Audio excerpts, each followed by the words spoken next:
کہ بقیہ تو سب گھر انسانوں کے ہیں، لیکن یہ مینار جس پہ ہے وہ کسی انسان کا گھر نہیں ہے، وہ اللہ کی عبادت کا گھر ہے۔ تو جیسے بڑے بڑے شہروں میں اللہ کا گھر اپنے مینار کی بنیاد پر ہزاروں بلڈنگوں میں نمایاں رہتا ہے، ویسے ہی جنت میں عام جنتیوں میں مسجد بنانے والوں کا محل بھی نمایاں رہے گا کہ یہ عام جنتیوں کا محل نہیں ہے، یہ اس خوش نصیب کا محل ہے جس نے دنیا میں اللہ کے لیے مسجد یہ ہمارے ایمان کی علامت ہے۔ نبی کریم صلی اللہ علیہ وسلم جب مکہ سے مدینہ ہجرت کر کے تشریف لائے تو سب سے پہلے قباء میں قیام کیا۔ ہم لوگ کہیں جاتے ہیں، ملازمت کرتے ہیں، پڑھاتے ہیں، تو اگر پیسے کچھ بچتے ہیں تو سب سے پہلے وہاں زمین خریدنا چاہتے ہیں کہ اپنا مکان بنائیں، ہے نا، کہ یہاں رہنا ہے، ملازمت کرنا ہے، تو پیسے اگر ہیں تو پہلے زمین خریدیں، مکان بنائیں۔ لیکن ہمارے نبی جب قباء میں پہنچے تو اپنے مکان کی فکر نہیں کی، اللہ کے گھر کی فکر۔ سب سے پہلے مسجد قباء بنایا۔ قباء یہ مدینہ شریف سے ملا ہوا ہے، اب تو بالکل مل گیا ہے، زیادہ سے زیادہ 3 کلومیٹر ہوگا۔ پھر وہاں سے مدینہ پہنچے تو مدینے میں آپ کو معلوم ہے حضرت ابو ایوب انصاری کے مکان میں قیام فرمایا۔ وہاں بھی پہنچ کے اپنے مکان کی فکر نہیں کی، اپنی زمین جائیداد کی فکر نہیں کی، اپنے بال بچوں کے رہنے کی فکر نہیں کی۔ سب سے پہلے اگر کچھ بنایا تو مسجد نبوی تعمیر فرمائی، مسجد بنائی، مسجد کی زمین خریدی، مسجد تعمیر کی۔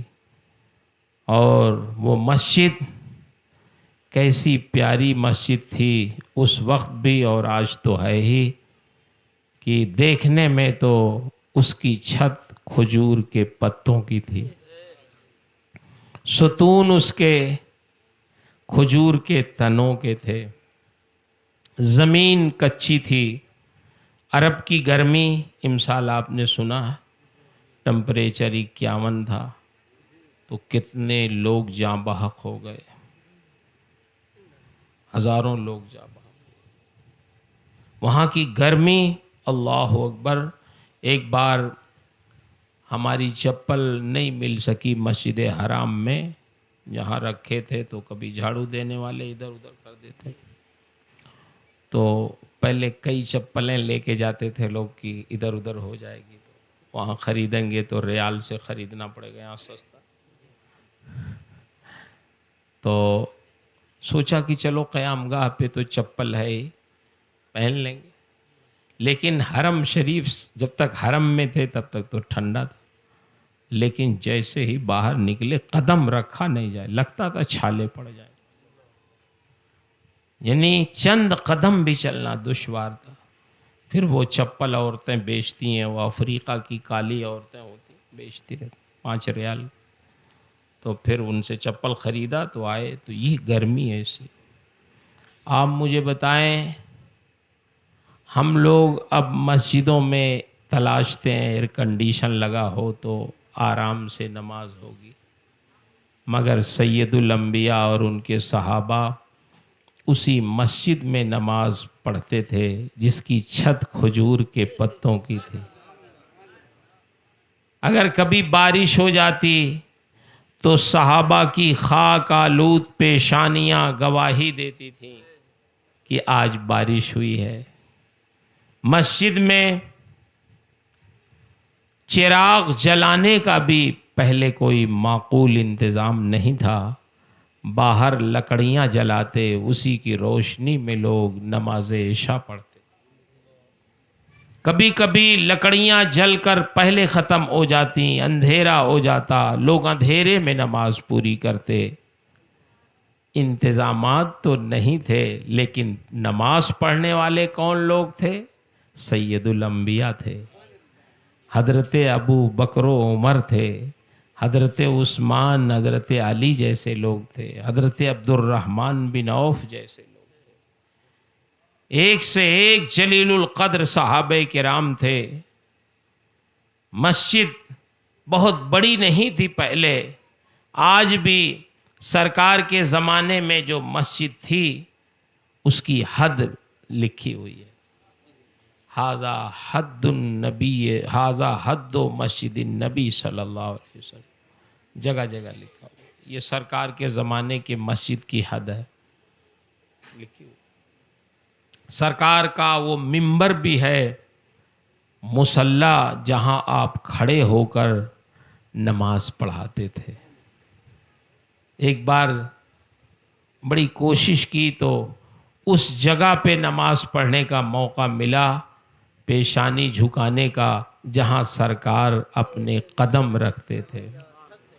یہ ریاض الجنہ میں ہے، یہ جگہ ریاض الجنہ۔ میں یہ عرض کر رہا تھا، آپ نے مسجد بنائی ہے تو یہ مسجد نہیں بنائی صرف، اپنے لیے آخرت میں جنت میں محل بنایا۔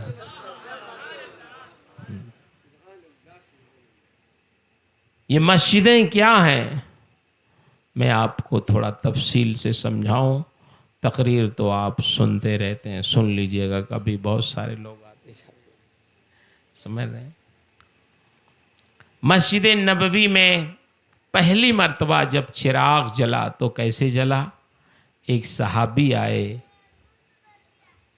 تو انہوں نے دیکھا کہ مسجد میں اندھیرا ہے، سرکار بھی کہیں تشریف لے گئے تھے، تو انہوں نے مسجد کے ستون جو کھجور کے تنوں کے تھے اس میں موٹی موٹی رسیاں لپیٹیں اور انہی رسیوں پر چھوٹے چھوٹے چراغ رکھ کر تیل ڈال کے اس کو روشن کر دیا۔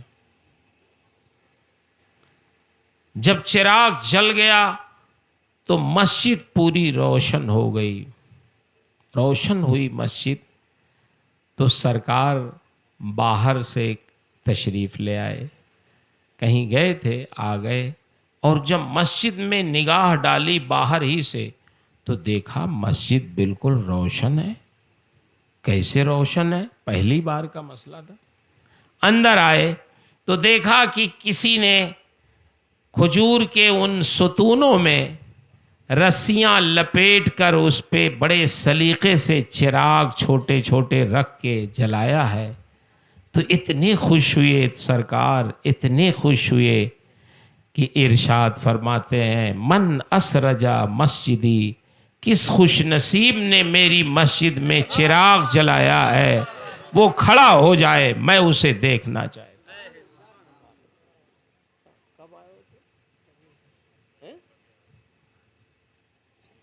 اناؤنسری تو نہیں کیا؟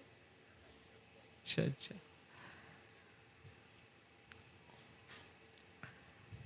کس نے چراغ جلایا کھڑا ہو جائے، یہ بڑی سعادت کی بات تھی۔ سرکار اتنے خوش تھے تو ایک صحابی کھڑے ہو گئے جن کا نام ہے تمیم داری۔ حضرت مفتی احمد یار خان صاحب علیہ الرحمہ نے جال حق میں بھی اس کا ذکر کیا، جہاں مسجدوں کو چراغاں وغیرہ کرنے کا ذکر۔ تمیم داری کھڑے ہو گئے، عرض کرتے ہیں حضور یہ خدمت اس غلام نے انجام دی ہے۔ اے بھائی سو کے سامنے تو ہمیں بھی نیند آنے لگے گی، ڈرائیور کے سامنے کوئی سوتا ہے تو ان کو بھی نیند آتی۔ مت سو یار، ہم تو خود ہی بہت جگے رہتے ہیں، روزانہ کہیں نہ کہیں جانا آنا رہتا، ہمارے سامنے سو، پھر ملاقات معلوم نہیں کب ہوگی، سن لو کچھ بات ہے، سن چکے ہو تو دوبارہ سن لو کوئی بات۔ تو سرکار نے جب فرمایا تو حضرت تمیم داری نے کہا حضور یہ خدمت اس غلام نے انجام دی ہے۔ سرکار اتنے خوش ہوئے کہ ارشاد فرماتے ہیں تمیم جیسے تم نے میری مسجد روشن کی ہے میں دعا کرتا ہوں اللہ تیری دنیا اور آخرت روشن کر دے۔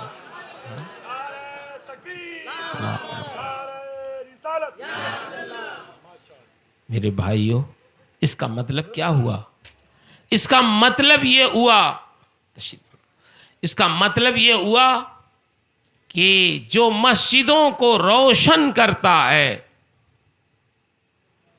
اس سے اس کا اللہ بھی راضی ہوتا ہے اور اس کے رسول بھی خوش ہوتے ہیں۔ اگر کوئی چاہتا ہے کہ اللہ و رسول کو وہ راضی کرے تو اپنے محلے کی مسجد کو روشن رکھے، صاف ستھرا رکھے۔ دیکھیے کیا ہے بابو، چائے پلا رہے ہو؟ پیچھے سے پلاؤ، چلو تم لوگ ڈسٹرب کرو گے یار، پلاؤ چائے پلاؤ، یہ بات نہیں ہے، لوگ بیٹھے ہیں، پلاؤ، پانی پلاؤ، پیاس بھی لوگوں کو لگتی ہے، ہمیں بھی پانی پلا دیجیے گا، گلاس ہو تو اس میں دیجیے، پلائیے، مگر پیچھے سے پلائیں گے تو ڈسٹرب نہیں ہوگا۔ توجہ ہے حضرات؟ جی ہاں، آج آپ کی مسجد کا ذکر کرنا، آپ کو سمجھانا ہے، بہت ساری خامیاں بھی ہیں، سن لیجئے، یہ تو ہم لوگ جانتے ہیں۔ آپ لوگ ہم لوگوں کو جلسے میں بلا کے نعرہ لگا کے ہاتھ چوم کے بھیج دیتے ہیں، خوش کر کے، ہم سمجھتے ہیں سب خیریت ہے، لیکن سب خیریت نہیں رہے ہیں۔ بولو، فجر میں جب پہنچو نہ مسجد میں تب سمجھ میں آئے کہ خیریت ہے، جلسے میں تو نعرہ لگانے والے بہادر لوگ بہت رہتے ہیں۔ اصل یہ ہے کہ جب فجر میں پہنچو جماعت میں تب بہادر مانا جائے۔ تو یہ مولوی صاحب لوگوں کو آپ لوگ خوب ادھر ادھر گھماتے ہیں۔ میں یہ عرض کر رہا تھا میرے بھائی، مسجد میں صفائی کرنا، دیکھیے صفائی کرنا یہ کوئی مؤذن باغی اور امام کا کام نہیں ہے، ہم سب کا کام ہے۔ اس میں کوئی عالم ہو، غیر عالم ہو، آپ ہوں، سیٹھ صاحب ہوں، امیر صاحب ہوں، غریب صاحب ہوں، ہم سب کو حق ہے کہ اپنے محلے کی مسجد میں تھوڑی دیر پہلے پہنچ جائیں، گرد و غبار ہو تو جھاڑو لگا دیں، صاف ہو جائے۔ کیوں؟ اس لیے کہ حدیث شریف میں آیا ہے کہ مسجد میں جو جھاڑو آپ لگائیں گے، صفائی کریں گے، جو گرد نکلے گی وہ گرد بھی قیامت میں جہنم میں آپ کو جانے سے روک دے گی۔ کبھی پہلے پہنچ جائیے، مسجد کی نالی صاف کر دیجئے، گندی رہتی، استنجا خانے صاف کر، کوئی توہین کی بات نہیں ہے میرے بھائی، نہیں بالکل نہیں، اس کو توہین کی بات نہ سمجھیے گا۔ اپنے گھر کا استنجا خانہ کون صاف کرتا؟ ہم ہی نا، آپ صاف کرتے ہیں۔ جب ہم اپنے گھر کا استنجا خانہ صاف کر سکتے ہیں تو اللہ کے گھر کا استنجا خانہ صاف کرنے میں کون سی توہین ہے؟ بولو۔ میں جس زمانے میں امریکہ رہتا تھا تو تقریباً 9 سال اتفاق ہوا میرے رہنے کا۔ اشرفیہ کے لوگوں نے بڑی سخاوت کا ثبوت دیا، اللہ ان کو جزائے خیر دے، میری چھٹی بہت سخاوت سے منظور کی۔ تو وہاں ایک شہر ہے کیرلٹن، میں ڈیلس میں رہتا تھا، ڈیلس سے ایک بار سنڈے کو، اتوار کو کیرلٹن گئے، وہاں ایک بڑی خوبصورت مدینہ مسجد ہے، ہمارے یہاں کے ایک امام ہیں، اشرفیہ سے فارغ ہیں، ہم نے کوشش کی تو وہاں پہنچے، بیچارے امام ہیں وہاں۔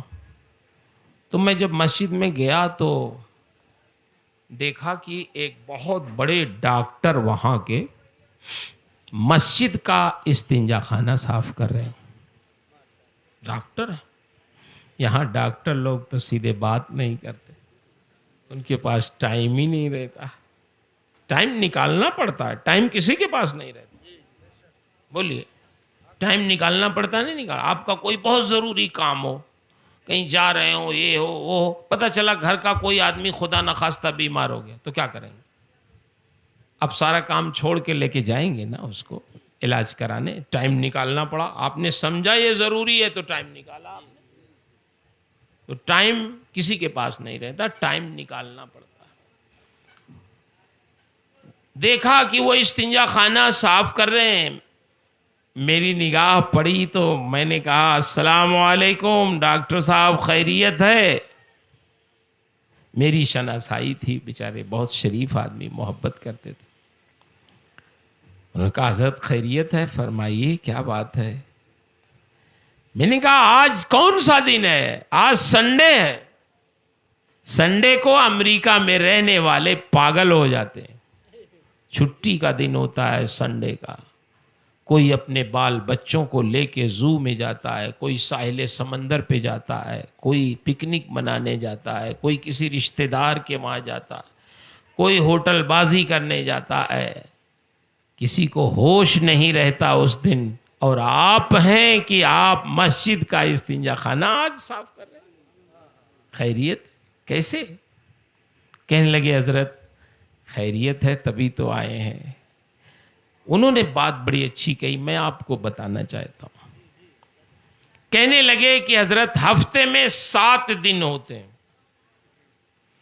6 دن ہم اپنی دنیا کے لیے مرتے مٹتے رہتے ہیں، ڈالر بناتے ہیں، نوکری کرتے ہیں، ملازمت کرتے ہیں، کاروبار کرتے ہیں، ہوش نہیں رہتا، پیسہ پیسہ، ڈالر ڈالر.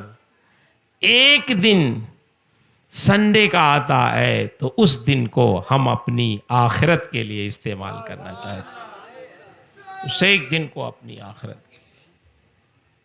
آپ مجھے بتائیں، بڑے بڑے ڈاکٹر اگر وہ ملازمت اس دن کریں، پیسہ کمائیں، تو ہمارے انڈیا کے مطابق ایک ایک گھنٹے میں ہزاروں روپے کمائیں.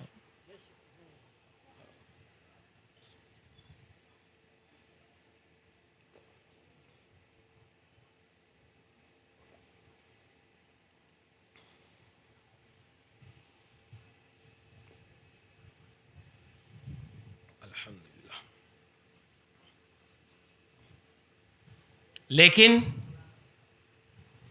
انہوں نے اپنی دنیا پر اپنی آخرت کو ترجیح دی ہے. ہم لوگ یہ سمجھتے ہیں مسجد میں تو امام صاحب کو رکھا ہے، بانگی صاحب کو رکھا ہے، خادم صاحب کو رکھا ہے.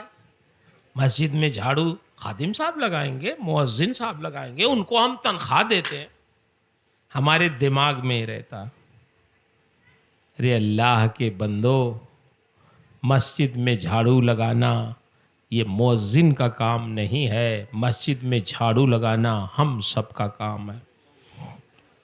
حضرت عمر رضی اللہ تعالی عنہ کے دور خلافت میں کچھ لوگ آئے دیہات کے، انہوں نے کہا حضور ہماری آبادیوں پہ اچانک کوئی مصیبت آ جاتی ہے، کبھی قحط سالی پڑ جاتی ہے، کبھی جانور مرنے لگتے ہیں، کبھی فصلیں تیار رہتی ہیں، ایسی ہوا چلتی ہے سب ضائع ہو جاتی ہیں.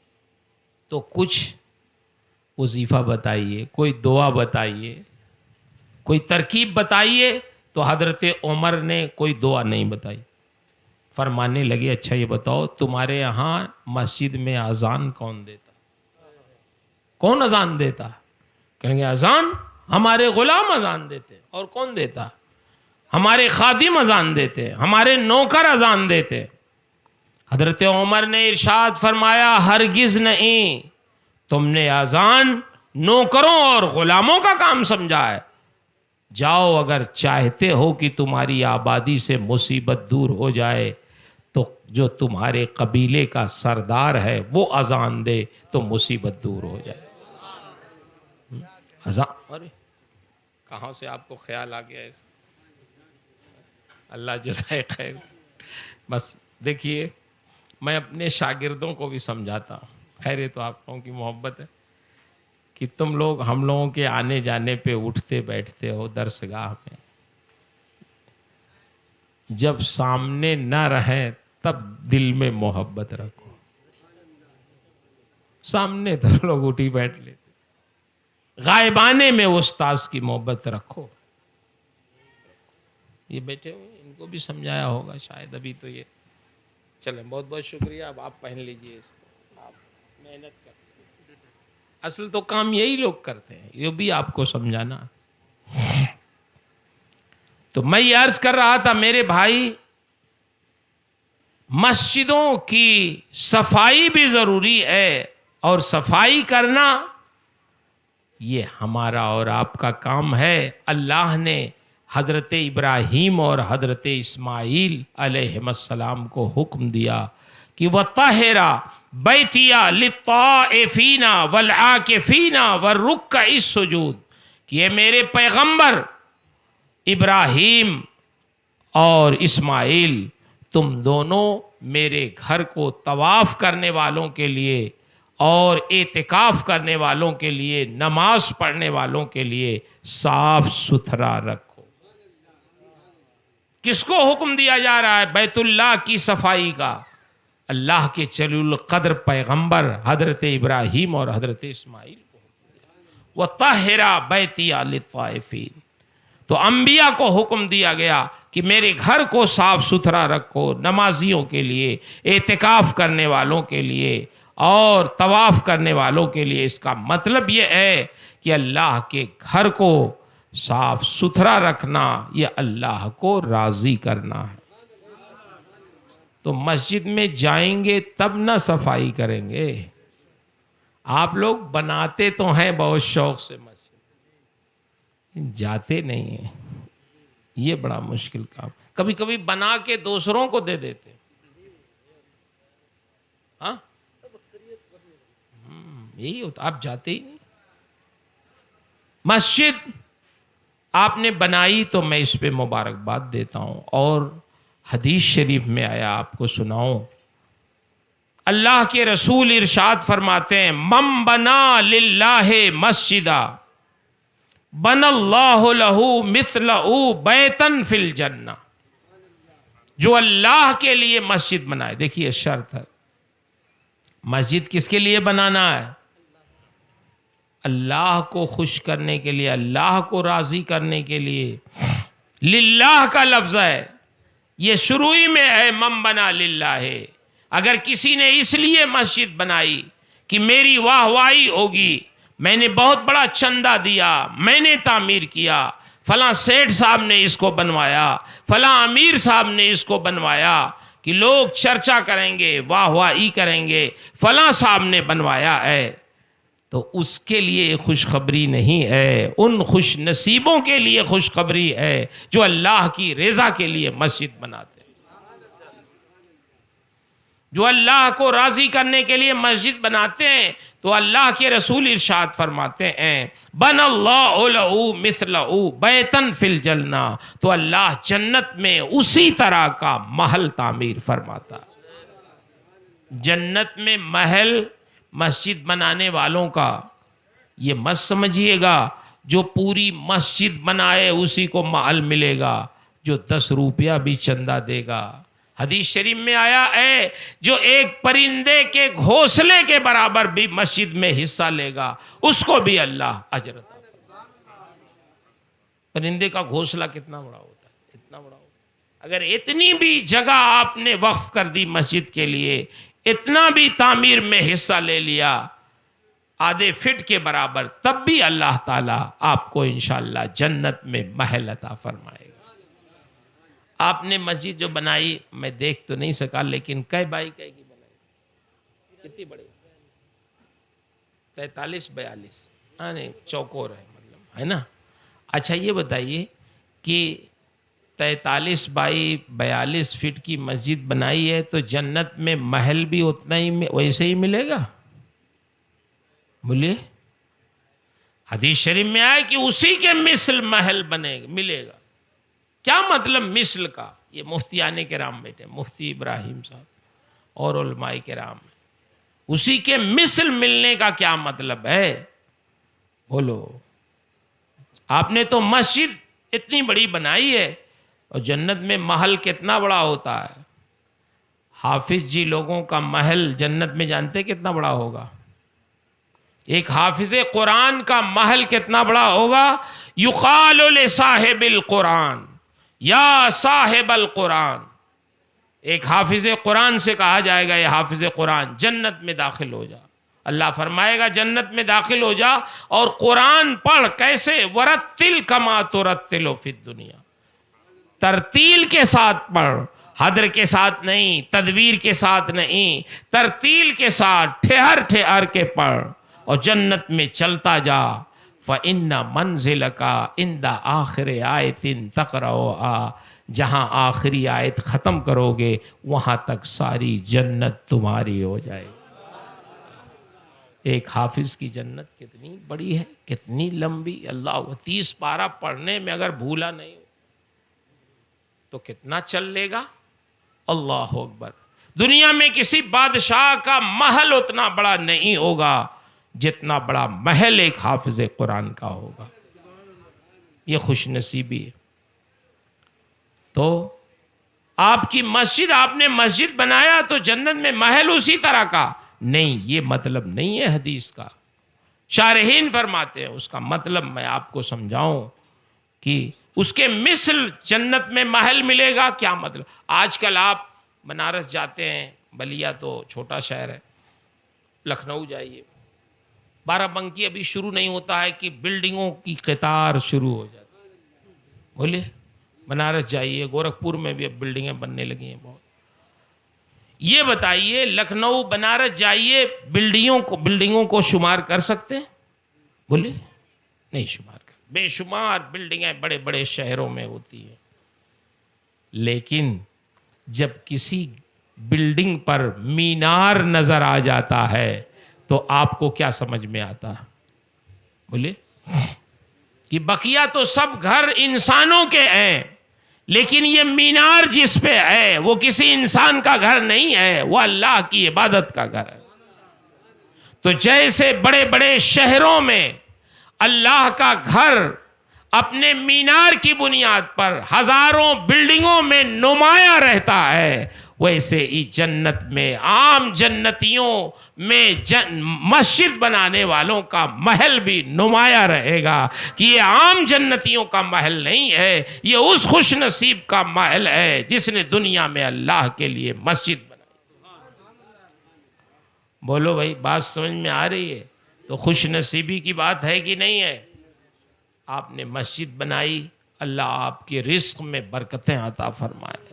آپ نے جو اس میں لگایا آخرت میں تو اللہ محل دے گا ہی آپ کو. اس کے رسول نے ارشاد فرمایا ہے، لیکن میری دعا ہے، ہم سب کی دعا ہے، اللہ اس کی جزا آپ کو دنیا میں بھی عطا فرمائے، آپ کے رزق میں برکت عطا فرمائے، آپ کی کمائیوں میں برکت عطا فرمائے. اسی لیے کمایا جاتا ہے. صرف یہ نہیں کہ اپنے بال بچوں کو کھلایا جائے، اپنے بال بچوں کو تو کھلائیے ہی، ماں باپ کی خدمت کیجئے، لیکن اس سے آگے بڑھ کے اپنی مسجدیں تعمیر کریے، اپنے مدرسے بنائیے، غریبوں کا خیال رکھیے، بیواؤں یتیموں کا خیال رکھیے. یہ اسی وقت ہوگا جب آپ محنت کریں گے، کوشش کریں گے، کمائیں گے، تبھی آپ محنت اور خدمت کر سکتے ہیں. فالتو بیٹھے رہیں گے، کچھ نہیں کریں گے تو آپ خود ہی محتاج ہو جائیں گے، دوسرے کی کیا خدمت کریں گے. اس لیے اسلام اس جذبے کی پرورش نہیں کرتا کہ آپ فالتو بیٹھے رہیں، آپ کوئی کام نہ کریں، آپ اپنے کو اپاہج سمجھیں. نہیں، اسلام نے تو یہاں تک کہا کہ فَإِذَا قُضِيَتِ الصَّلَاةُ فَانتَشِرُوا فِي الْأَرْضِ. جب جمعہ کی نماز پڑھ چکو تو اب اللہ کے رزق کی تلاش کے لیے اللہ کی زمین میں بکھر جاؤ، بیٹھے نہ رہو، جاؤ اپنا کاروبار کرو. بولو بھائی بات سمجھ میں آ رہی ہے؟ اب تو چائے بھی پی رہے ہیں تو سمجھ میں تو آنی چاہیے بات. بولیے آنی چاہیے. ماشاءاللہ مجھے خوشی ہے کہ آپ بہت دل جمعی سے سن رہے ہیں. ہے توجہ ہے نا؟ بولیے. مسجد چندے سے بنائی جاتی ہے، چندے سے نہ بنی ہوگی. چندے سے بنائی جاتی ہے. اگر بالفرض مان لیں اللہ نے آپ کو توفیق بھی دے دی کہ آپ اکیلے مسجد بنا دیں، اتنا پیسہ ہے آپ کے پاس، تب بھی آپ اپنے سارے بھائیوں کو لے کے مسجد بنائیے، اکیلے نہ بنائیے. ایک بادشاہ کو یہی دماغ میں سوار ہوا کہ میں مسجد بناؤں گا تو اکیلے بناؤں گا، میری مسجد میں کوئی چندہ دے میری شان کے خلاف ہے. اعلان کیا کہ میری مسجد تعمیر ہو رہی ہے، اس میں کسی کا کوئی چندہ نہیں لگنا چاہیے، میں اکیلے بنواؤں. بادشاہ کا اعلان تھا. لوگ ڈر گئے، بھائی چلو بادشاہ سلامت اکیلے بنوانا چاہتے بنوائیں بھائی. مسجد بن کے تیار ہو گئی. بادشاہ نے خواب دیکھا کہ جنت میں میرا محل بھی تیار ہے، لیکن اسی کے ساتھ ایک لکڑی ہارے کا بھی محل تیار ہے. بادشاہ نے پوچھا یہ محل کس کا ہے؟ بولے آپ کے رعایا میں سے ایک شخص ہے جو لکڑیاں جنگل سے کاٹ کے لا کے بیچتا ہے، اس کا محل ہے. بادشاہ کی نیند کھل گئی، بڑا بے قرار ہوا. لکڑی ہارے کو بلایا، اس سے پوچھا کہ یہ بتاؤ میں نے تو مسجد بنوائی تو مجھے محل نظر آیا، لیکن میرے محل کے بغل میں جنت میں تمہارا بھی محل نظر آیا، تم نے بھی کوئی مسجد بنوائی ہے؟ اس نے کہا حضور میں غریب آدمی، میں کیا مسجد بنواؤں گا، آپ بادشاہ آدمی ہیں، آپ بنوائیں، میرے پاس کہاں اتنا پیسہ ہے. کہا نہیں کوئی بات ضرور ہے، صحیح بات بتاؤ. تو اس نے کہا حضور میں نے مسجد تو نہیں بنوائی، لیکن جب آپ کا اعلان ہوا کہ مسجد تعمیر کروں گا میں اکیلے کروں گا، کسی کا چندہ قبول نہیں کروں گا اس میں، تو میری خواہش تھی کہ کاش اس مسجد میں کچھ میں لگا دیتا. لیکن کیسے لگاتا، آپ کا حکم تھا، ڈر بھی تھا. تو میں جنگل سے لکڑیاں جب کاٹ کے لے کے چلا تو اسی گٹھر میں نے چند اینٹیں بھی رکھ دیں، پتھر رکھ دیے جس سے مسجد کی تعمیر ہوتی. اور جب آپ کی مسجد کے احاطے سے گزرا تو قصدن اپنا گٹھر میں نے گرا دیا، وہ کھل گیا، میں نے اینٹیں وہیں چھوڑ دیں اور گٹھر اپنا باندھ کے پھر اپنے خچر پہ رکھا، لے کے چلا آیا. وہی چند اینٹیں آپ کی مسجد میں لگ گئی ہیں. مجھے لگتا ہے اللہ نے وہ قبول کر لیا ہے اور اسی کے بدلے میں میرا بھی محل تیار ہو گیا ہے. بادشاہ نیک دل تھا، اس کو بڑی شرمندگی ہوئی. اس نے کہا میں نے بڑا نقصان کیا، اگر سب کا چندہ لے کے بنوایا ہوتا مسجد تو جیسے میرا محل بنتا ویسے میرے بھائیوں کا بھی محل بن جاتا. اس نے پھر اعلان کیا کہ اب ایک مسجد ایسی بنے گی جو سب کے چندے سے بنے گی.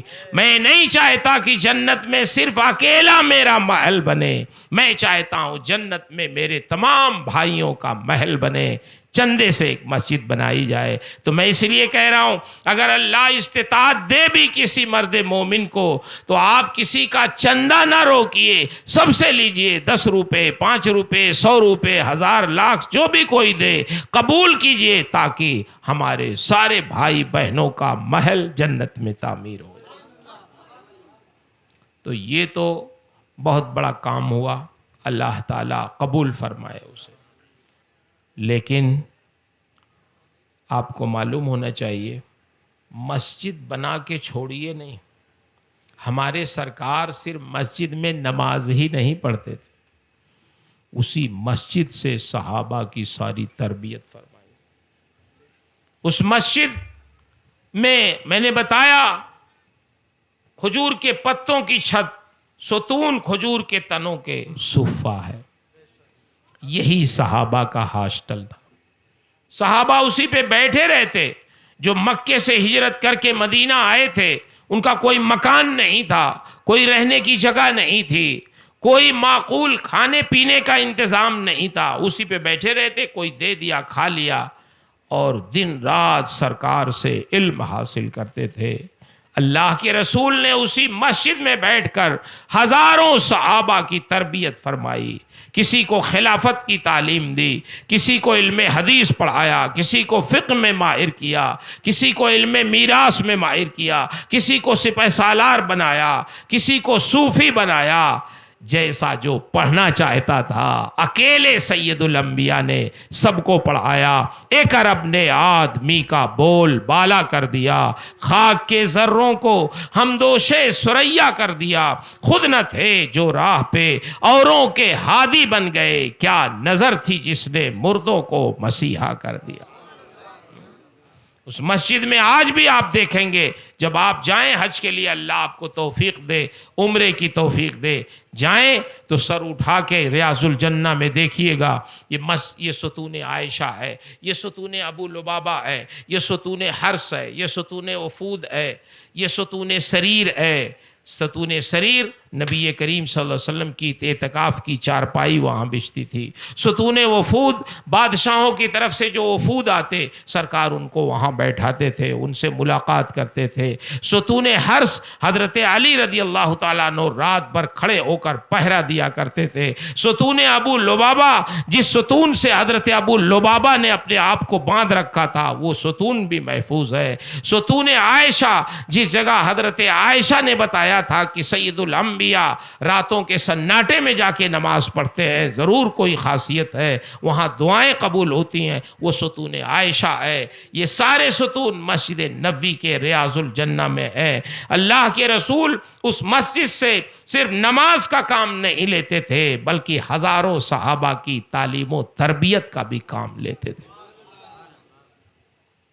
تو مسجد آپ نے بنائی ہے تو آپ کو بہت مبارک، لیکن اس مسجد کا صحیح استعمال بھی ہونا چاہیے۔ سب سے پہلے تو اس مسجد میں 5 وقتہ نماز آپ پڑھیے، پڑھیں گے انشاءاللہ؟ بہت آہستہ، پیچھے والے تو بول ہی نہیں رہے، سوچ رہے آگے والے ذمہ داری نبھا رہے ہیں۔ بولیے، پڑھیں گے نا اس میں نماز؟ جی، نماز کو صرف عبادت کے طور پہ نہیں، نماز کو عادت بنا لیجیے۔ مجھے بہت سارے لوگوں سے شکایت ہے، لیکن ان شکایتوں کو اسٹیج پہ ذکر کروں تو بہت سارے لوگ ہمارے ہی ناراض ہو جائیں۔ ہمارے جلسے والے بھی کم نہیں ہیں، یہ مقررین شورا باتیں تو بہت اچھی اچھی کرتے ہیں، لیکن ہم تو جانتے ہیں یہ بھی مسجد میں بڑی مشکل سے پہنچتے ہیں۔ ہاں، میں تو ایک بار نیپال سے لوٹا تو مولانا ابو الحقانی صاحب باحیات ایک گاڑی سے جا رہے تھے پٹنہ، فجر کا وقت ہوا، میں نے کہا حضرت تب رکوائیے، کہیں مسجد نہیں ہے یہاں، پیٹرول ٹنکی پہ ایک، میں نے کہا بھائی روک دو، اب دن نکل جائے گا اگر آگے جاؤ گے تو ہم اترے، ابو الحقانی صاحب اترے، ایک شاعر صاحب آئے، ابو الحقانی صاحب اللہ غریق رحمت، ان کو وضو کروایا ہینڈ پائپ چلوا کے، اور پھر جا کے سو گیا گاڑی میں بیٹھ، فجر نہیں پڑھی۔ ہم دونوں نے پڑھی اور گاڑی میں سب شاعر اور مقرر بیٹھے تھے، ایک نے نہیں پڑھی۔ میں کہہ رہا ہوں نا، بیان کروں تو ابھی سب لوگ ناراض ہو جائیں، کہیں گے مولوی صاحب ہمارے ہی سب پردہ فاش کر رہے۔ ہاں، پھر میں نے ان شاعر صاحب کو پٹنہ میں گرفتار کیا۔ پٹنہ میں مسجد جو ہے وہ اسٹیشن کے پاس اپنی نہیں ہے، وہیں گئے، وضو کیا۔ میں کہا بتاؤ تم ہو کیا، عالم ہو، مولوی ہو، حافظ ہو، کیا ہو؟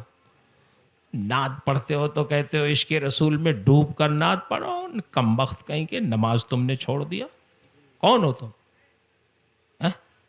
کس کو بیوقوف بنا رہے ہو؟ محبت کے نام پہ پیسے وصول کرتے ہو، نماز تک نہیں پڑھتے ہو۔ تو اس نے جو بات کہی مولانا صاحب بہت تکلیف دہ، وہ تو میں نہیں ذکر کروں گا، لیکن اس نے کہا کان پکڑتا ہوں اب پڑھوں گا۔ میں نے کہا ہاں پڑھنا نماز، تب جا کے اسٹیج پہ نعت پڑھنا۔ بیوقوف بناتے ہو لوگوں کو کہ ہم عشق رسول میں ڈوب کر، کون سا عشق ہے جو اس میں نماز تم چھوڑ دو؟ اور سید الانبیاء کو کیا معلوم نہیں ہے تم کتنا پڑھ رہے ہو نہیں کر رہے ہو؟ خالی شعر پڑھنے سے ہو جائے گا، خالی تقریر کرنے سے ہو جائے گا؟ اللہ رحم فرمائے۔ میں عرض کر رہا ہوں کہ نماز کو آپ صرف عبادت ہی نہیں عادت بنائیے۔ آپ مجھے بتائیے انٹرنیشنل سفر کا بھی، انٹرنیشنل سفر تو چلیے چھوڑیے، نیشنل سفر میں کسی ایئرپورٹ پہ جائیے، کسی بھی بنارس چلے جائیے، آپ لکھنؤ چلے جائیے، اور تو ادھر کوئی ایئرپورٹ نہیں، گورکھپور جائیے، گیٹ کے باہر ہی وہ مانگتے اپنی آئی ڈی دکھائیے، ٹکٹ دکھائیے، اگر انٹرنیشنل سفر میں ہے تو پاسپورٹ دکھائیے، تب وہ گیٹ کے اندر جانے دیتے ہیں، ایئرپورٹ کے اندر۔ اگر ٹکٹ نہیں دکھائیں گے اندر نہیں جانے دیں گے، آئی ڈی نہیں دکھائیں گے اندر نہیں جانے دیں گے۔ ایسے ہی جیسے جب ہم سفر کہیں کرتے ہیں تو دنیا والے بغیر ہماری آئی ڈی دیکھے ایئرپورٹ کے اندر نہیں جانے دیتے، ایسے ہی ہمارے نبی فرماتے ہیں اول ما یحاسب بہ العبد یوم القیامہ الصلاۃ، سب سے پہلے قیامت میں جس چیز کی پوچھ ہوگی وہ ہماری نماز ہوگی۔ اللہ پوچھے گا نماز تم نے پڑھا کہ نہیں پڑھا۔ ہمارا خاندان نہیں پوچھا جائے گا، ہماری جائیداد نہیں پوچھی جائے گی، ہماری شخصیت نہیں پوچھی جائے گی، ہم نے دنیا میں کیا کمایا دھمایا یہ نہیں پوچھا جائے گا۔ سب سے پہلے یہ پوچھا جائے گا کہ تم پر جو ہم نے نماز فرض کی تھی تم نے وہ نماز ادا کی کہ نہیں کی، یہ تم بتاؤ، تب تمہیں آگے بڑھنے دیا جائے۔ اب آپ مجھے بتاؤ اگر پہلے ہی سوال کے جواب میں فیل ہو گئے ہم، پھر کیا ہوگا؟ یہاں تو اگل بغل سے بھی کام چل جاتا ہے شارٹ کٹ سے، وہاں تھوڑی چلنے والا۔ اس لیے میرے بھائیوں اللہ کا شکر ادا کرو کہ ہم ابھی زندہ ہیں، ہمارے پاس ٹائم ہے، وقت ہے۔ مرنے والا جب کوئی مرتا ہے، جب گھر والے روتے ہیں تو اس کی روح کہتی ہے اپنے گھر والوں سے میرے اوپر کیا رو رہے ہو، میرے تو اعمال کا رجسٹر اب بند ہو گیا، اپنے اوپر رو، میں تو اب ایک سجدہ بھی نہیں کر پاؤں گا، لیکن تمہارے پاس ٹائم ہے، تمہارے پاس موقع ہے، وقت ہے، زندگی ہے، غنیمت ہے، ابھی تم توبہ کر لو، ابھی سجدہ کر لو، عبادت کر لو، نیک کام کر لو، اب میرے پیچھے نہ آؤ، میرے لیے دعا کرو، یہی بہت ہے۔ لیکن اپنی فکر کرو کہ تم کیا کر رہے ہو، نیکیاں اکٹھا کر لو، یہ زندگی کبھی بھی ختم ہو سکتی ہے۔ جیسے میرے پاس موت کا فرشتہ آیا ہے، تم بھی لائن میں ہو، کبھی بھی موت کا فرشتہ تمہارے پاس آ سکتا ہے، اس لیے تیاری کرو۔ اور نماز تو ایسی بابرکت چیز ہے، اللہ اکبر، اگر نماز کی پابندی کر لیں تو میرا دعویٰ ہے کہ بہت ساری بھلائیوں کی آپ پابندی کر لیں گے انشاءاللہ۔ آپ کر کے تو دیکھیں۔ لیکن نماز کی پابندی آپ کیسے کریں گے جانتے ہیں؟ نماز کے پابند آپ کب ہوں گے؟ جب آپ جماعت کے پابند ہو جائیں۔ ہمارے ہاں لوگ جماعت کی پابندی نہیں کرتے ہیں، صحیح بات بتا رہا ہوں میں۔ اگر جماعت کی پابندی کر لیں تو انشاءاللہ نماز کی پابند آپ ہو جائیں گے۔ جماعت میں ایسی برکت ہے، بھائی یہ بتائیے اکیلے میں نماز پڑھوں اگر تو ہو سکتا ہے گناہوں کی بنیاد پہ نہ قبول ہو، ممکن ہے، لیکن جماعت میں کچھ تو اللہ کے نیک بندے رہتے ہیں نا، ان کی برکت سے اللہ سب کی نمازیں قبول کر لیتا ہے۔ جماعت کے ساتھ اسی لیے حکم ہے کہ جماعت کے ساتھ اگر نماز پڑھو گے تو نیکوں کے صدقے میں اللہ ہم بروں کی بھی نمازوں کو قبول فرما لے گا، اور جماعت کے ساتھ پڑھنے سے ایک نماز کا ثواب 27 گنے زیادہ ملتا۔ جب آپ وضو بنا کر نماز کے لیے مسجد جاتے ہیں تو ابھی مسجد نہیں پہنچے ہیں، ابھی صرف گھر سے نکلتے ہیں، ایک ایک قدم رکھتے ہیں زمین پہ تو اللہ کے رسول فرماتے ہیں کہ اللہ تعالیٰ ایک گناہ مٹا دیتا، ایک درجہ آپ کا بلند فرماتا ہے، ایک نیکی نامہ اعمال میں لکھی جاتی ہے۔ تو ہر قدم پہ 3 فائدے، ایک گناہ مٹا، ایک نیکی ملی اور ایک درجہ بلند ہوا۔ ابھی آپ نے نماز نہیں پڑھی ہے، ابھی تو نماز پڑھنے کے لیے جا رہے ہیں، تب یہ آپ کا مقام ہے. اور نماز پڑھ کے اگر نکلیں تب آپ کی زبان میں کتنی تاثیر ہو جائے گی. دیکھیے دروازے پہ کھڑے رہتے ہیں مغرب بعد لوگ، کوئی اپنے بچوں کو لے کے کھڑا ہے، بچیاں کھڑی رہتی ہیں، اپنے بیگانے سبھی کھڑے رہتے ہیں، نہیں کھڑے رہتے ہیں کہ آپ پھونک مار دیجئے.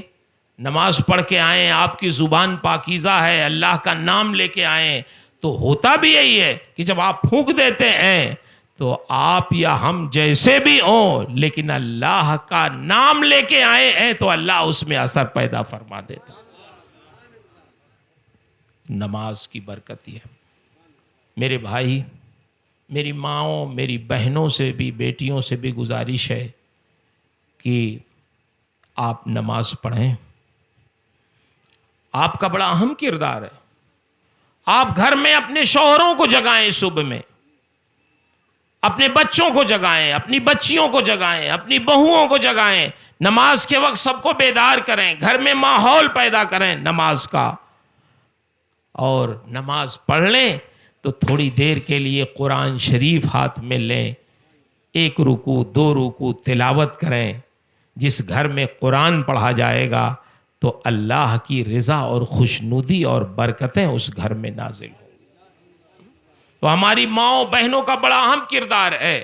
اگر شوہر نہیں پڑھتا ہے تو بیوی اس کو پڑھائے، بیوی نہیں پڑھتی ہے تو شوہر بیدار کرے، اپنے بچوں کو بیدار کرے. میں آپ کو بتاؤں، یہاں تو لوگ شادی بیاہ میں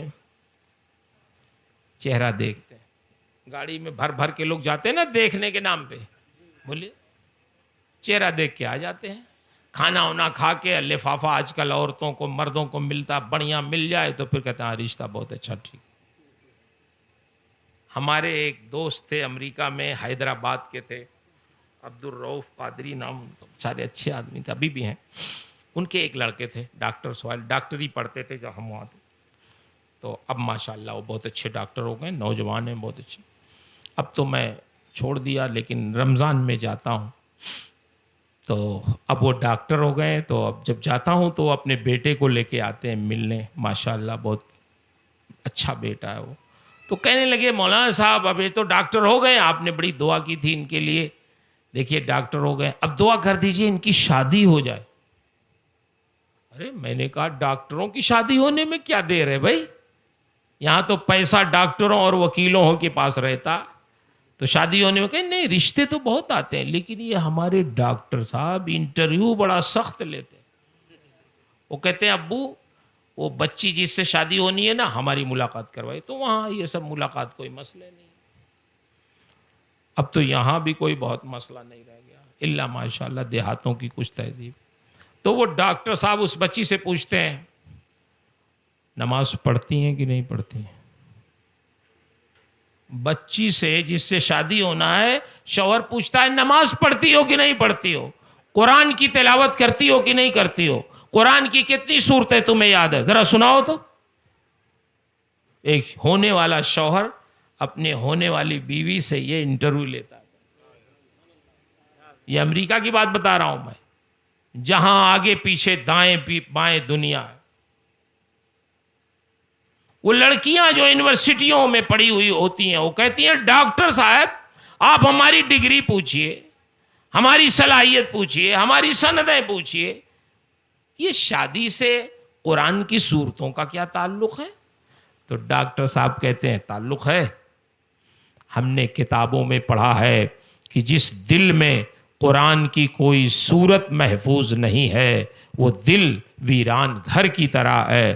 میں کسی ایسی بچی سے شادی نہیں کرنا چاہتا جو نماز نہ پڑھتی ہو، تلاوت نہ کرتی ہو. جب اس کا دل ویران ہوگا تو اس سے جو بچے پیدا ہوں گے وہ بھی غافل ہوں گے. مجھے ایسا رشتہ نہیں چاہیے جو اللہ و رسول اور مذہب سے غافل ہو، کیونکہ بچے اگر پیدا ہوں گے اس کی گود میں پرورش پائیں گے تو وہ بھی اللہ و رسول سے غافل ہو. آپ بتائیں کیسے کیسے لوگ دنیا میں. تو ضرورت اس بات کی ہے کہ ہماری مائیں بہنیں بھی گھروں میں مذہبیت پیدا کریں، صرف مردوں پہ فرض نہیں ہے. اور یہ نماز جس کو آپ سمجھتے ہیں کہ یہ صرف آخرت میں کام دیتی ہے؟ نہیں نہیں میرے بھائی، آخرت میں تو کام دیتی ہی ہے، آخرت سے پہلے ہماری دنیا کی مشکلات بھی دور کر دیتی ہے۔ اللہ ارشاد فرماتا ہے، من عمل صالحا من ذکر او انثی وہو مؤمن فلنحینہ حیاتا طیبہ، جو مسلمان مرد عورت نیک عمل کرتے ہیں، یعنی نمازیں ادا کرتے ہیں، روزے رکھتے ہیں، زکوٰۃ دیتے ہیں، برائیوں سے بچتے ہیں، ماں باپ کی خدمت کرتے ہیں، اللہ ارشاد فرماتا ہے آخرت تو بعد میں ہم ان کی بہتر کرتے ہیں، فلنحینہ حیاتا طیبہ، ان کی دنیاوی زندگی کو پہلے شاندار بنا دے۔ تو ہمارے عمل سے، ہماری نماز سے، ہمارے روزے سے یہ مت سمجھیں صرف آخرت بنتی ہے، آخرت سے پہلے ہماری دنیا بن جاتی ہے، دنیا کی مشکلات دور ہوتی ہیں۔ میں آپ کو امام ابن عساکر کی ایک روایت سناؤں۔ محدث ابن عساکر جو بہت بڑے محدث ہیں، انہوں نے تاریخ دمشق لکھی ہے اتنی جلدوں میں کہ ایک آدمی ان کو اٹھا نہیں پائے۔ محدث ابن عساکر کے پاس ایک شخص آیا، توجہ ہے حضرات، تھک گئے ہیں، تھکیے نہیں، مجھ کو بھی آپ سے زیادہ جلدی ہے، لیکن یہ ملاقاتیں ہر دم کہاں ہوتی ہیں؟ آپ نہیں بھی سننا چاہیں گے تب بھی ہم سنائیں گے، سن لیجئے۔ ہم مدرس آدمی ہیں، ہم تو طالب علموں کو پڑھاتے ہیں، وہ پڑھنا نہیں چاہتے تب بھی پڑھاتے ہیں۔ بولیے، آپ سے تو بہت شرافت کے ساتھ بات کرتے ہیں، بیٹھے ہوئے ان سے پوچھئے، ان نگاہ ہم دیکھتے رہتے ہیں، ادھر ادھر نگاہ نہیں ہونے دیتے ہیں، نہیں تو یہ پیچھے بیٹھ کے الٹا سیدھا کرنے لگتے۔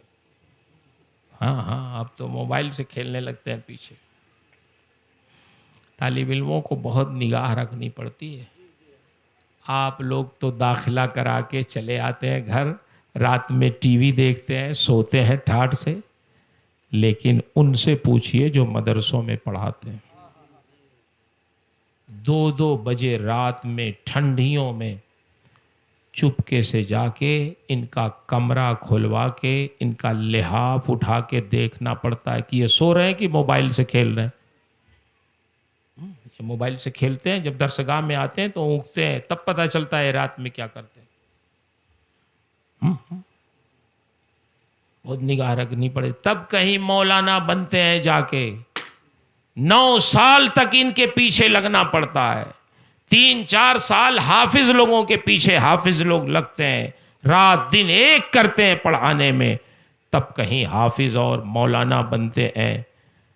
تو یہ جو مدرسوں میں پڑھاتے ہیں نا، یہ اصل کام کرتے ہیں۔ آپ سمجھتے ہیں مولانا مسعود صاحب نے آ کے تقریر کر دیا تو یہ بہت بڑے مولانا ہیں، آپ نے نعت پڑھ دیا تو بہت دین کا کام۔ یہ مقرر اور شاعر اتنا بنیادی کام نہیں کرتے ہیں جتنے ہمارے اساتذہ مدرسین جو مدرسوں میں پڑھاتے ہیں وہ بنیادی کام کرتے ہیں۔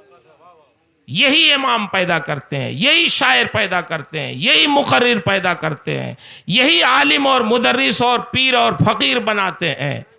اگر مدرسے بند ہو جائیں تو نہ کوئی گت کا پیر ملے گا، نہ امام ملے گا، نہ مقرر ملے گا، نہ شاعر ملے گا، کوئی نہیں ملے گا۔ یہ سچائی کے ساتھ میں بتا رہا ہوں۔ ہاں، ابھی آپ نے سید انس میاں کی تقریر سنی؟ سید میاں انس میاں کون ہے؟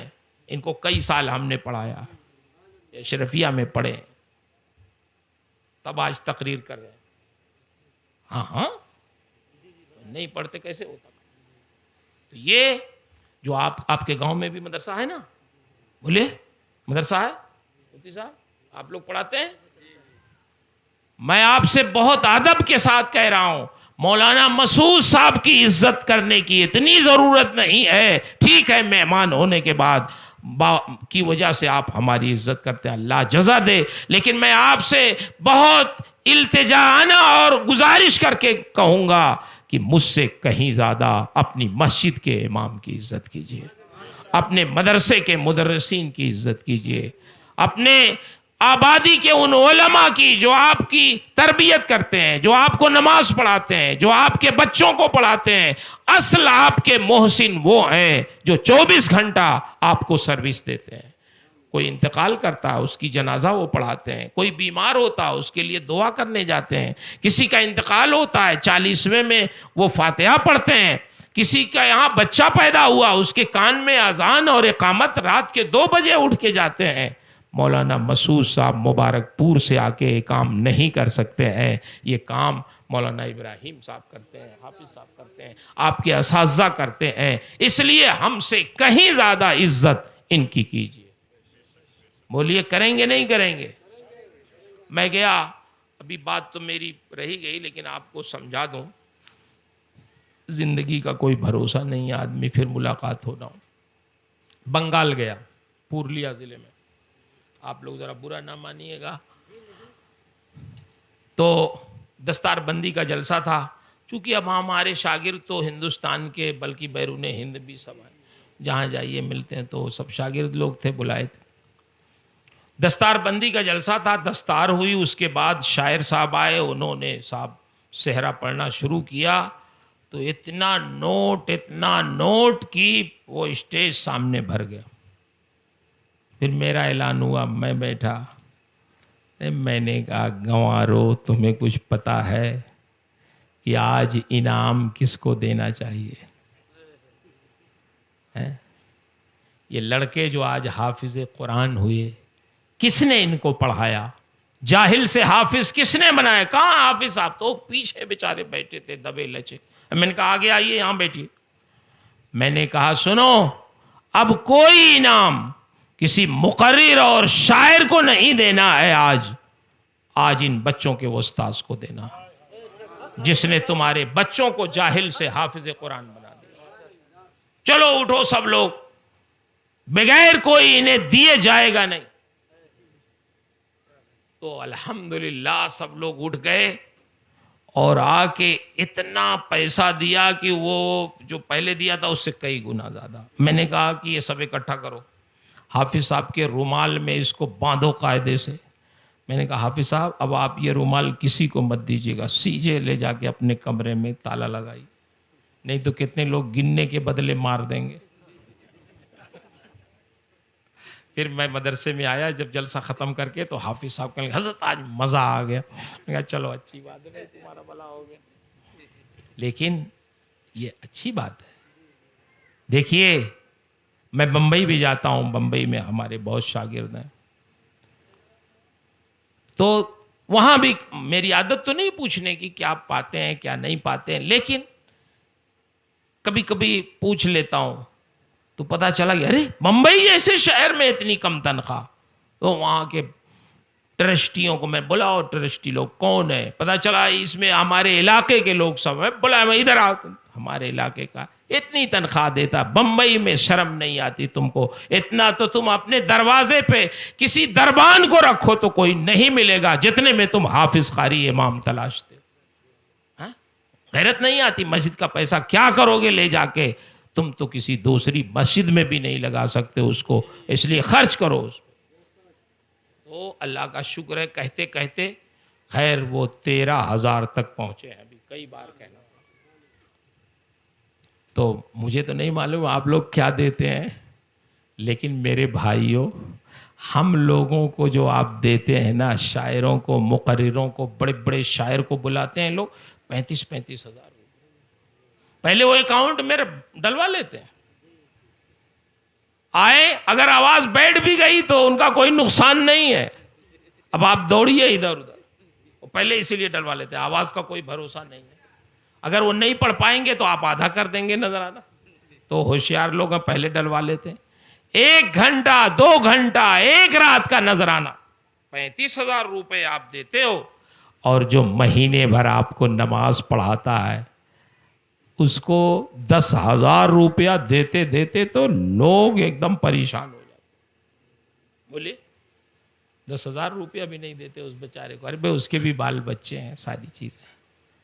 تو میرے بھائیوں خدا کے لیے آپ غور کرو، یہ جو لوگ پڑھا رہے ہیں آپ کے ہاں، مجھے نہیں معلوم، نہ کسی نے بتایا کہ صاحب مفتی ابراہیم صاحب نے مجھ سے نہیں بتایا کہ میری اتنی تنخواہ ہے آپ کو، استغفر اللہ، یہ لوگ خوددار لوگ، لیکن میرا یہ فریضہ ہے آپ جانتے ہیں کیا کرو؟ گھروں میں ڈبے رکھ دو سب کے وہاں، روزانہ اس میں کچھ پیسے، 1 روپیہ صحیح، 2 روپیہ صحیح، 5 روپیہ صحیح، اس میں ڈالیں، مسجد کے نام پہ ڈالیں، مسجد کا تعاون ہو، مدرسے کے نام پہ ڈالیں، اس کو رکھو اور اس سے اپنے مدرسین کی عزت کرو، اپنے امام کی خدمت کرو، ان کو خوش رکھو، ان کی ضرورتیں پوری ہونی چاہیے۔ یہ جلسوں میں 1 گھنٹے کی تقریر میں ہم آپ کی قسمتیں نہیں بدل سکتے ہیں، آپ کی خدمت صحیح معنوں میں آپ کے امام، آپ کے اساتذہ کر رہے ہیں۔ اس لیے میں تو چلا جاؤں گا لیکن ان کی عزت بھولیے گا نہیں کرنا۔ ہاں، اور جس کے پیچھے نماز پڑھیے نا، اس کی پیچھے آگے برائی مت کیا کریے۔ نماز بھی پڑھیں گے، پیچھے برائی بھی کریں گے، کیسے نماز قبول ہوگی بتاؤ؟ ہاں، کوئی کمی ہے بتا دو، ان سے سمجھا دو۔ امام صاحب سے بھی گزارش ہے کہ اپنی کمیوں کو دور کرنا چاہیے۔ یہ نہیں کہ آپ کہہ دیں ہم امام صاحب ہیں، آپ کو ہمت کیسے ہوئی کہنے کی؟ لو، ارے بھائی امام صاحب، آپ کی داڑھی چھوٹی نہیں ہونی چاہیے، آپ کا پیجامہ نیچے نہیں ہونا چاہیے۔ اگر کوئی آپ کا مقتدی داڑھی نہیں بھی رکھتا ہے اور وہ آپ سے کہے کہ امام صاحب آپ کی داڑھی چھوٹی ہے، تو آپ یہ نہیں کہیں گے کہ تمہاری تو داڑھی ہی نہیں ہے، نہیں، یہ آپ کو حق نہیں ہے۔ امام اس لیے نہیں ہے کہ دوسروں پر اس طرح حکومت جنائے، بلکہ اس میں بھی مقتدی کی خیر خواہی پوشیدہ ہے، کیونکہ وہ یہ چاہتے ہیں، لوگ، ہماری جو عوام ہے وہ یہ چاہتی ہے کہ ہم تو بے عمل ہیں ہی، لیکن ہم اپنے امام کو اپنی طرح بے عمل نہیں دیکھنا چاہتے۔ اگر ہمارا امام بھی ہماری طرح ہو گیا پھر تو قیامت آ جائے گی۔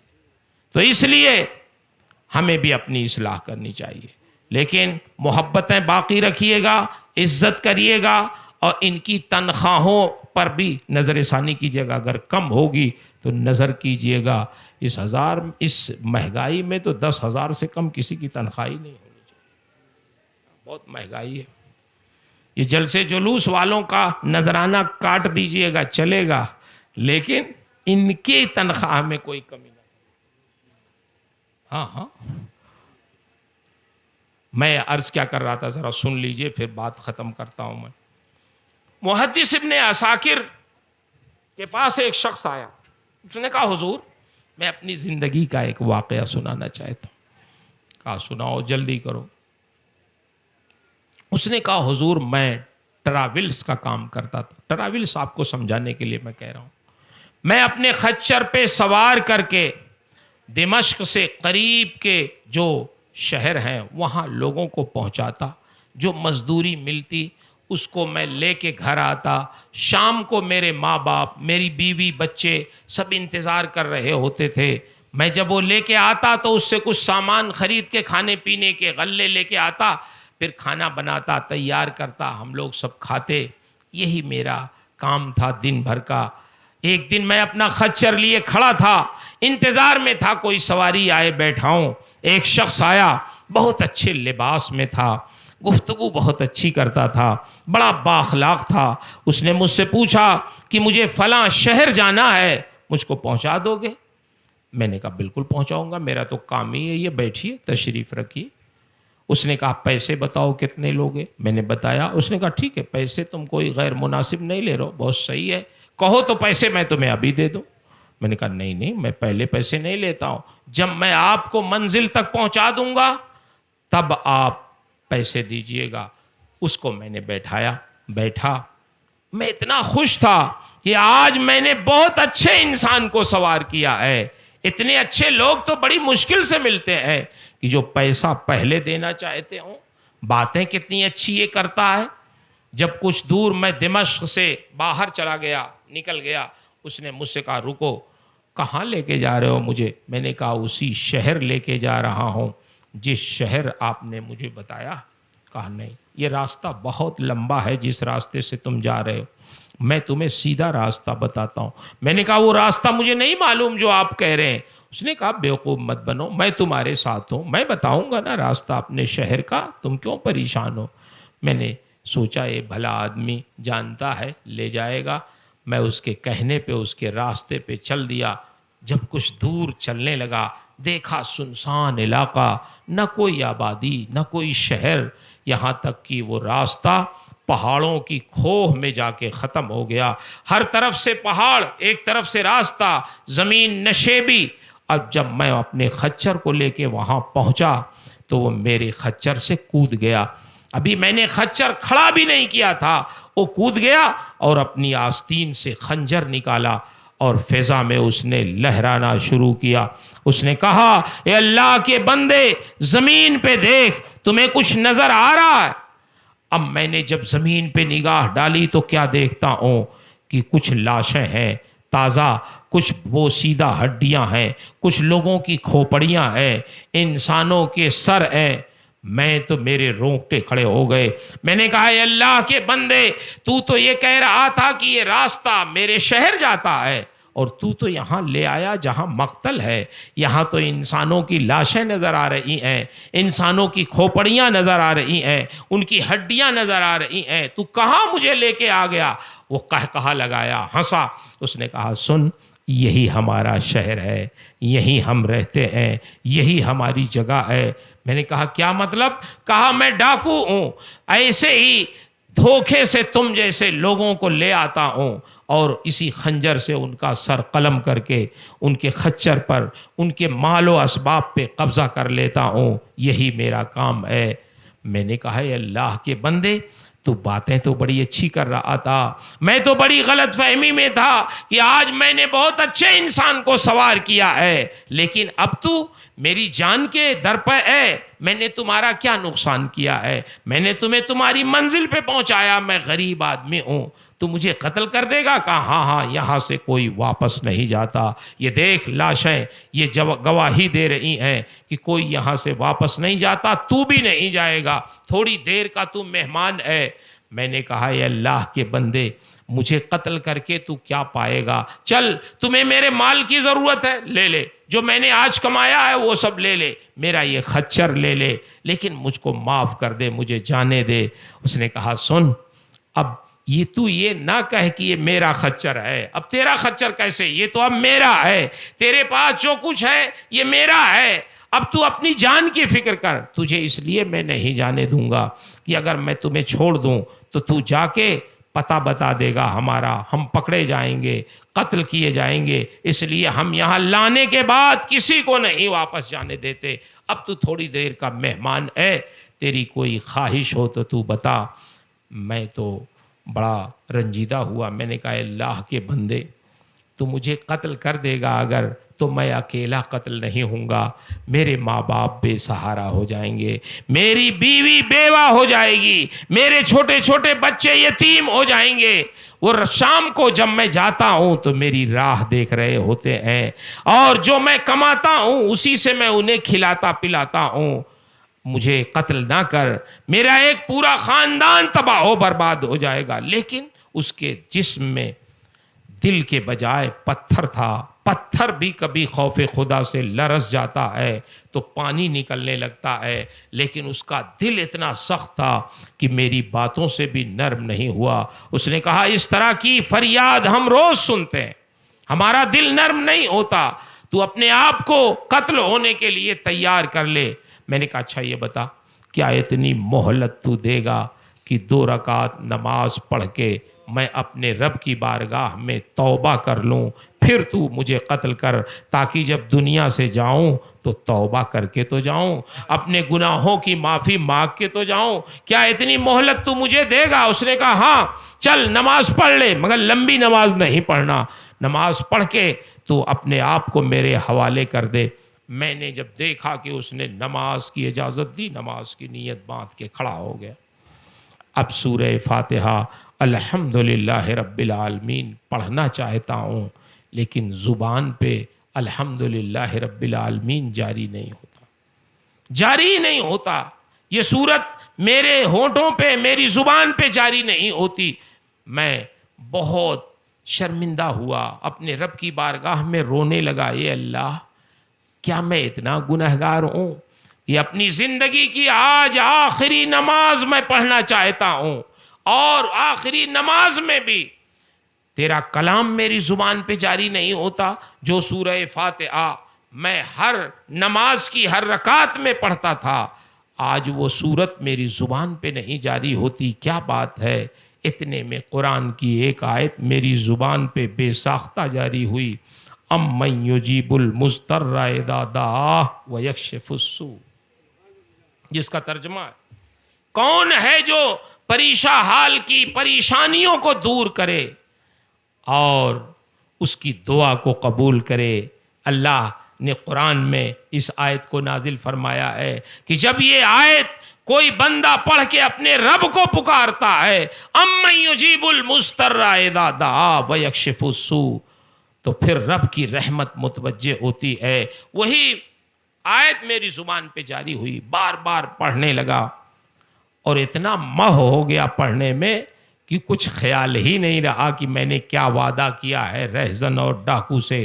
اور وہ ڈاکو اپنا خنجر فضا میں لہراتے ہوئے کہتا تھا، اے اللہ کے بندے، تو نے مجھ سے وعدہ کیا تھا کہ مختصر سی نماز پڑھ کے میں اپنے آپ کو تیرے حوالے کرتا ہوں، تیری نماز ہے کہ ختم ہونے کا نام ہی نہیں لے رہی ہے، اور میں تھا کہ پڑھتا جا رہا تھا، امن یجیب المضطر اذا دعا ویکشف السوء۔ اتنے میں میں نے دیکھا کہ ایک نقاب سوار، گھوڑے پہ سوار نقاب پوش اپنے ہاتھوں میں نیزہ لیے ہوئے اس پہاڑ کی کھو میں معلوم نہیں کہاں سے آیا، اور آتے ہی اس نے ڈاکو کے سینے میں نیزہ مارا۔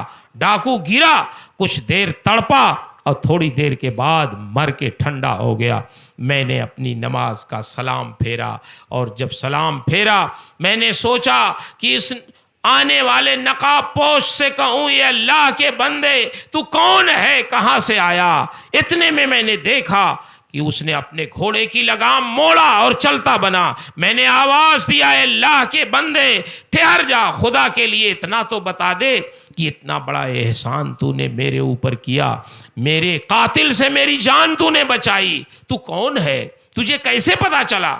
تم کو کس نے بتایا کہ میں زندگی کے آخری مرحلے میں ہوں، میرا قاتل مجھے قتل کرنا چاہتا ہے؟ تم کو کس نے بھیجا؟ تم بتاؤ گے ہو کون؟ تمہارا نام کیا ہے؟ پتہ کیا ہے؟ اس نے کہا، سن، مجھ سے میرا نام اور میرا پتہ نہ پوچھ، تو نے اپنی نماز میں کس کو پکارا تھا؟ جس کو تم نے پکارا تھا اسی نے تیری مدد کے لیے ہمیں بھیج دیا ہے۔ تم نے اپنے رب کو پکارا تھا، تمہارا رب جیسے آبادیوں میں رہنے والے اپنے بندوں کو دیکھتا اور جانتا ہے، ایسے پہاڑوں کی کھو میں مشکلات میں پھنسنے والوں کو بھی دیکھتا ہے۔ اور جب اس کے بندے اس طرح کسی مشکل میں پھنس جاتے ہیں اور اپنے رب کو پکارتے ہیں تو اللہ ہم رجال غیب کو تم جیسے لوگوں کی مدد کے لیے بھیج دیتا ہے۔ ہم رجال غیب میں سے ہیں، ہمارا نام اور پتہ تم مت پوچھو۔ ہم کو اللہ نے اسی لیے پیدا کیا ہے کہ دنیا میں جب اس کے بندے کہیں مشکل میں پھنستے ہیں اور وہ اپنے رب کو دل سے پکارتے ہیں تو اللہ ان کی مدد کے لیے بھیج دیتا ہے۔ اور سن، یہ مدد صرف تمہارے ساتھ خاص نہیں ہے، قیامت تک جب بھی اس کے بندے اس کا نام لے کر، اس کا ذکر کر کے اس کو فریاد کریں گے، بلائیں گے، اور اس کو پکاریں گے، تو سن، اس کی مدد کے لیے اللہ ہم لوگوں کو بھیجتا رہے گا قیامت تک۔ یہ مدد قیامت تک جاری رہے گی۔ محدث ابن عساکر سے اس نے بات اپنی جب کہی تو محدث ابن عساکر لکھتے ہیں کہ اس کا مطلب یہ ہے، نماز صرف آخرت ہی نہیں بناتی ہے، دنیا کی مشکلات سے بھی نماز نجات دیتی ہے، دنیا کی پریشانیوں سے بھی نماز نجات دیتی ہے، دنیا کے تنگ دستیوں سے بھی نماز نجات دیتی ہے۔ میرے بھائیوں، نماز کے عادی تو بن کے دیکھو، جب نماز آپ پڑھو گے، پاک صاف رہو گے، اللہ کا نام لوگے، گھر میں قرآن مقدس پڑھو گے، تو پھر مکان کی نحوستیں دور ہوں گی، بے برکتی دور ہوگی، تنگ دلی دور ہوگی، اور پھر گھر میں برکتیں ہوں گی۔ جس گھر میں صبح کو اٹھ کے لوگ مصلی بچھا کے اپنا ہاتھ اپنے رب کی بارگاہ میں اٹھائے ہوتے ہیں تو صبح کو تو برکت کے فرشتے نازل ہوتے ہیں آسمان سے۔ جس گھر کے لوگ بھیک مانگتے ہیں اللہ سے، اللہ اپنی رحمتیں ان کے گھر میں نازل فرماتا۔ اور جس گھر کے لوگ سوئے رہتے ہیں تو رحمت کے فرشتے وہاں سے آگے بڑھ جاتے ہیں. اس لیے نماز اپنی زندگی کی عادت بنا لو. جیسے کھانا کھائے بغیر سکون نہیں ملتا، سوئے بغیر سکون نہیں ملتا، لباس پہنے بغیر سکون نہیں ملتا، ایسے ہی بغیر نماز پڑھے آپ کو سکون نہیں ملنا چاہیے. بولیے ایک رات نہ سوئیں تو جب تک سو نہیں لیتے ہیں دن میں تب تک سکون ملتا؟ بولیے کھانا نہ کھائے ہوں بخت سے تو جب تک کھا نہیں لیتے ہیں تب تک سکون ملتا؟ ایسے ہی نماز جب تک نہ پڑھیے تب تک سکون نہیں ملنا چاہیے. یہ سمجھ میں آئے کہ ہاں کوئی چیز ہم سے چھوٹ گئی ہے، اس کو کرنا ہے، اس کو پڑھنا ہے. اس لیے میرے بھائیوں نماز کو صرف عبادت ہی نہیں اپنی زندگی کی عادت میں شامل کر لیں. اپنی مسجدوں کو آباد رکھیں اور اپنی پیشانیوں کو جھکائیں اپنی مسجدوں میں. حدیث شریف میں آیا ہے رجل قلبہ معلق بالمسجد، اللہ ان خوش نصیب بندوں کو بھی قیامت میں اپنے عرش اعظم کے سائے میں نور کے منبر پہ بیٹھائے گا جن کا دل اللہ کی مسجدوں سے لگا رہتا ہے.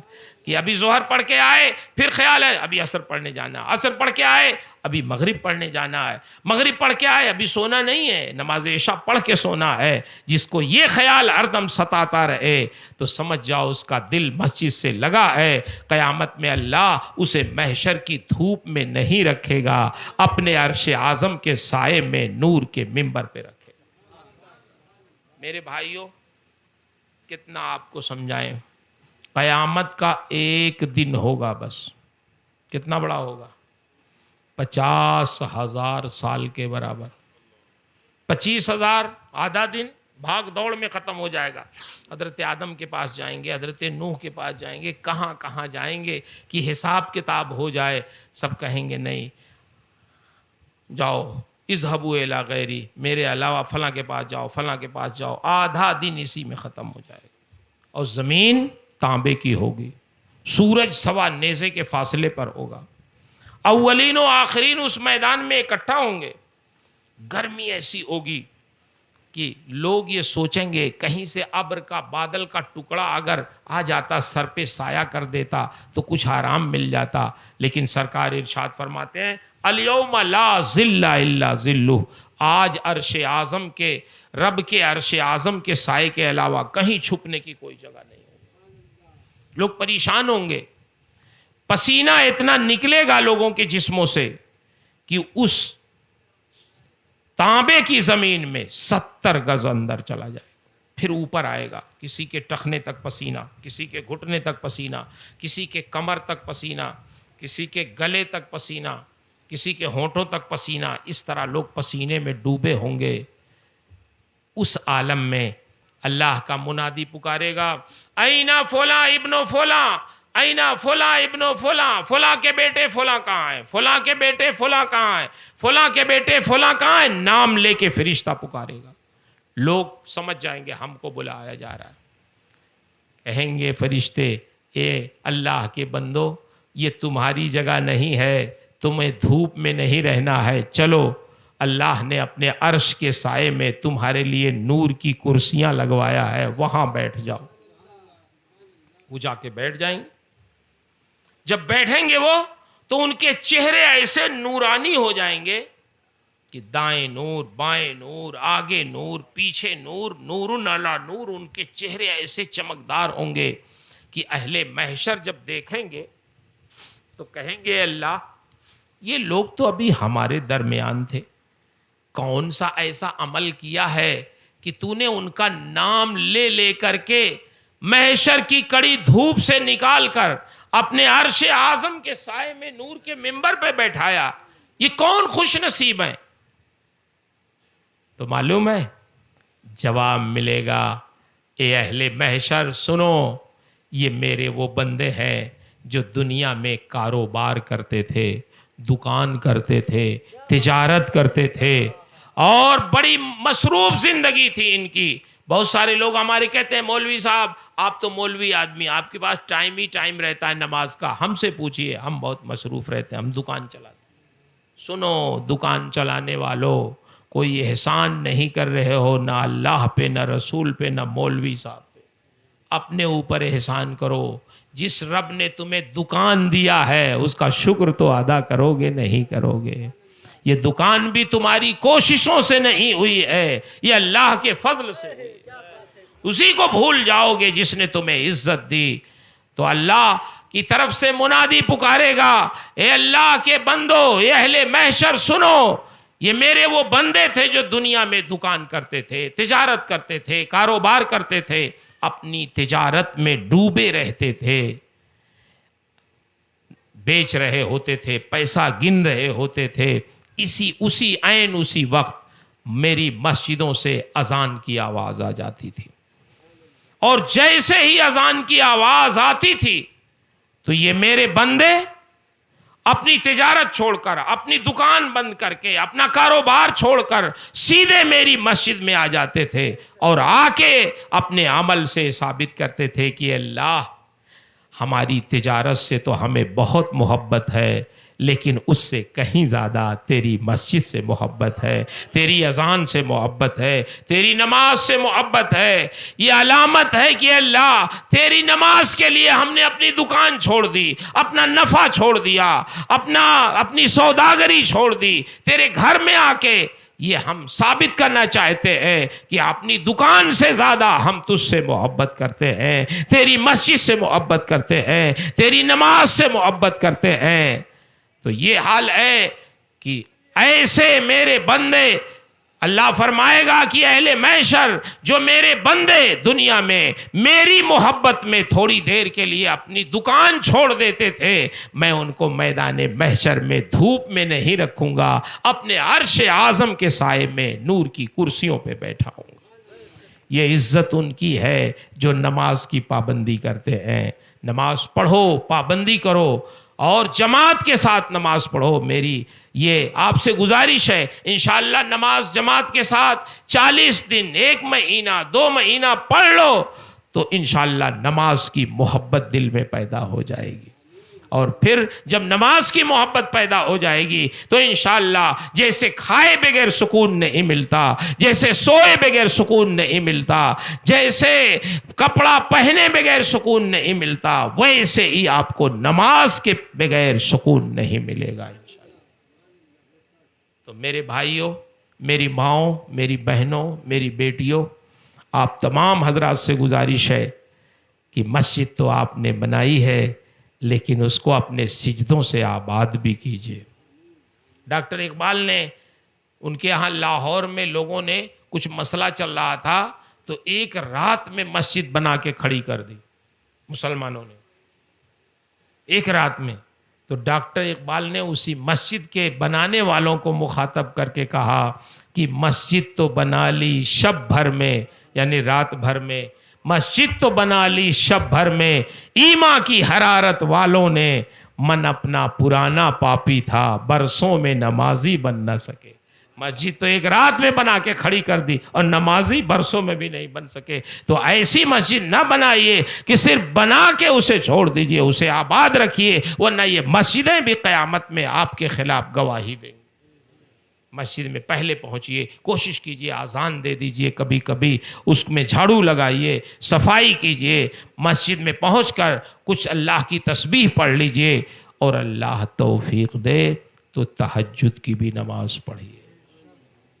چابی ہے کامیابی کی، تہجد کی نماز کامیابی کی چابی ہے. چابی، کوئی کامیاب ہونا چاہے تو تہجد پڑھے، انشاءاللہ ہر مشکل اس کی آسان. اللہ سے دعا ہے، اللہ تعالیٰ آپ نے جو مسجد تعمیر کی ہے اس کو قبول فرما لے، اور آپ تمام حضرات کی مغفرت کا ذریعہ بن جائے رب العالمین، اور آپ کے سجدوں سے اللہ اسے آباد کرنے کی آپ کو توفیق عطا فرمائے، نمازوں کا پابند بنائے. آپ کے اس چت بڑا گاؤں میں، کیا نام ہے گاؤں کا؟ فیروز، ہاں، اس میں جو مدرسہ ہے، اس میں جو علماء پڑھا رہے ہیں اور حفاظ پڑھا رہے ہیں، جو امامت کر رہے ہیں مسجد میں، سب کی قدر کریے گا، سب کی ضرورتوں کا خیال کیجیے گا، سب سے محبت کیجیے گا.